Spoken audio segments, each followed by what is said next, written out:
여러분, 식당에서 밥 맛있게 다 먹고 계산하려는데, 어? 지갑이 없네? 와, 생각만 해도 등골이 오싹해지는 순간이죠. 누구나 한 번쯤은 이런 상상 해보셨을 거예요. 근데요, 이 당황스러운 상황이 그냥 실수를 넘어서 법적인 문제, 심지어 범죄가 될 수도 있다는 사실 알고 계셨어요? 오늘 실제 법원 판례들을 가지고 이 흥미로운 주제를 한번 제대로 파헤쳐 보겠습니다. 자, 구체적인 상황을 한번 그려볼까요? 아주 그냥 쫙 빼입은 손님 A씨가 식당에 들어와서 제일 비싼 코스 요리를 주문해요. 아주 만족스럽게 식사를 딱 끝내고 계산대에 섰는데 갑자기 난처한 표정을 지으면서 이러는 겁니다. 아유, 사장님, 제가 지갑을 사무실에 두고 왔네요. 하필 휴대폰 배터리도 없어서 이체도 안 되는데 금방 가서 가져오겠습니다. 식당 주인 김 사장님, 이 손님 믿고 보내줘야 할까요? 말아야 할까요? 바로 이 지점에서 모든 게 갈리는 거예요. A씨의 행동이 정말 의도치 않은 실수인지 아니면 처음부터 돈 낼 생각 없이 작정하고 먹은 사기인지에 따라서 말이죠. 이 둘의 차이는요, 그냥 외상값 문제냐 아니면 명백한 형사 범죄냐를 가르는 아주 결정적인 분기점이 됩니다. 네, 그럼 이제 핵심으로 들어가 보죠. 법에서는 대체 이 두 가지 상황을 어떻게 구분할까요? 그 결정적인 열쇠는요, 우리 눈에는 보이지 않는 딱 한 가지, 바로 그 사람의 마음에 달려 있습니다. 법률 용어로는 이걸 바로 고의성이라고 합니다. 지금 화면에 나오는 이 질문 있죠? 이게 오늘 얘기의 전부라고 해도 과언이 아니에요. 가장 중요한 포인트는 바로 시점입니다. 계산할 때가 아니고요. 음식을 주원하는 바로 그 순간에 돈을 낼 능력과 의사가 있었냐 없었냐, 이 시간의 차이가 모든 것을 결정합니다. 이 표를 보시면 차이가 확 드러나죠? 자, 왼쪽 채무불이행은 주문할 땐 분명히 돈 낼 생각도 있었고 지갑에 돈도 있었는데 어쩌다 보니 계산을 못한 경우에요. 이건 그냥 갚아야 할 빚, 민사상의 문제로 끝납니다. 하지만 오른쪽 사기죄는요, 애초에 주문하는 그 순간부터 돈 낼 능력이나 생각이 아예 없었던 경우입니다. 이건 시작부터 남을 속이려는 의도를 가진 명백한 범죄 행위가 되는 겁니다. 근데 이런 의문이 당연히 들죠. 아니, 사람 속마음을 어떻게 알아요? 내가 무슨 궁예도 아니고. 맞습니다. 그래서 중요한 게 바로 실제 법원의 판결, 즉 판례를 살펴보는 거예요. 법원이 과연 어떤 기준으로 그 사람의 숨겨진 의도를 꿰뚫어 보는지 실제 사건들을 통해서 한번 확인해 보시죠. 1983년에 있었던 사건입니다. 이미 빚을 갚을 능력이 전혀 없는 파산 상태인 사람이 지금 당장 집이 넘어가게 생겼다고 속여서 돈을 빌렸어요. 법원은 바로 이 점에 주목했습니다. 돈을 빌리는 그 시점에 이미 갚을 능력이나 의사가 전혀 없었다는 점. 이건 명백한 기망, 즉 속임수라고 판단해서 사기죄를 인정한 거죠. 2006년 대법원 판례도 정확히 똑같은 맥락입니다. 실제로는 할 능력도 의지도 없는 허황된 사업 계획을 내세워서 투자금을 받은 건데요. 여기서도 핵심은 약속을 하는 바로 그 순간에 그 약속을 지킬 능력과 의사가 없었다는 점입니다. 대법원은 이걸 명백한 사기죄로 확정했어요. 자, 이제 사기라는 게 뭔지 개념이 좀 잡히시죠? 근데 여기서 진짜 흥미로운 질문 하나 던져볼게요. 사람은 속일 수 있다지만 감정도 생각도 없는 기계를 상대로도 과연 사기가 성립할까요? 와, 여기에 대한 대법원의 판결이 아주 재밌습니다.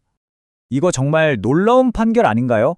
훔친 카드로 자판기에서 음료수를 뽑은 사건에 대해서 대법원이 사기죄는 아니라고 판단했습니다. 왜냐하면 사기죄의 본질은 사람을 속여서 착각하게 만드는 건데 기계는 속임수를 판단할 지능이 있는 대상이 아니라는 거죠. 물론 이게 죄가 없다는 뜻은 절대 아닙니다. 절도나 여신전문금융업법 위반 같은 다른 죄목으로 훨씬 무겁게 처벌받으니까 오해하시면 안 돼요. 방금 본 판례들이 전부 다 하나의 공통된 법적 원리를 가리키고 있어요. 바로 사기죄의 핵심은 기망행위, 즉 남을 속이는 행위가 있었느냐 없었느냐 하는 거죠. 그리고 이 논리는 우리가 식당에서 주문이요 하고 외치는 바로 그 순간에도 똑같이 적용됩니다. 우리가 식당에서 메뉴판을 딱 가리키면서 이거 주세요 라고 하잖아요. 이 아주 간단한 말 속에 법적으로는 굉장히 중요한 의미가 숨어 있습니다. 그건 바로 저는 이 음식값을 낼 능력과 의사를 가지고 있습니다 라는 보이지 않는 약속을 하는 것과 같아요. 법에서는 이걸 묵시적 기망의 개념과 연결해서 설명하는 거죠. 이 슬라이드가 그 개념을 아주 명확하게 보여주죠. 만약에 주문하는 바로 그 순간에 이미 내 주머니는 텅 비어 있고 돈 낼 방법이 전혀 없다면 그럼 당신은 주문을 하는 그 순간부터 그 무언의 약속을 어기고 주인을 속이고 있는 겁니다. 반면에 지갑을 차에 두고 왔을 뿐 지불 능력이 충분했다면 그 약속은 여전히 유효였던 거고요. 그리고 바로 그 결정적인 순간의 차이가 이렇게나 다른 법적 결과로 이어지는 겁니다. 처음부터 능력이 없었다면 주문과 동시에 이미 사기라는 범죄가 성립하는 것이고 나중에 지불에 문제가 생긴 거라면 그건 그냥 민사상 채무 문제가 되는 거죠. 어때요? 원인과 결과가 아주 명확하죠? 자, 이렇게 법적인 원리까지 이해했으니까 이제 가장 중요한 실전 팁으로 넘어가 보겠습니다. 만약에 이런 상황에 내가 실제로 처하게 된다면 어떻게 대처하는 게 현명할까요? 식당 사장님 입장에서 그리고 손님 입장에서 양쪽 모두 꼭 알아둬야 할 내용입니다. 자, 먼저 사장님 입장에서 볼게요. 손님이 막 도망가려 하지 않고 당황하면서 해결하려는 의지를 보인다면 무조건 경찰부터 부르기보다는 침착하게 대응하는 게 좋습니다. 연락처와 신분증을 정중히 확인하고 간단하게 언제까지 지불하겠다는 각서를 받아두는 게 효과적일 수 있어요. 하지만 딱 봐도 상습범 같고 태도가 불량하다? 그럴 땐 CCTV 영상 같은 증거를 바로 확보해서 사기죄로 정식 고소하는 게 필요합니다. 혹시라도 여러분이 이런 난처한 상황에 빠진 손님이라면 가장 중요한 태도는 바로 정직함과 책임감입니다.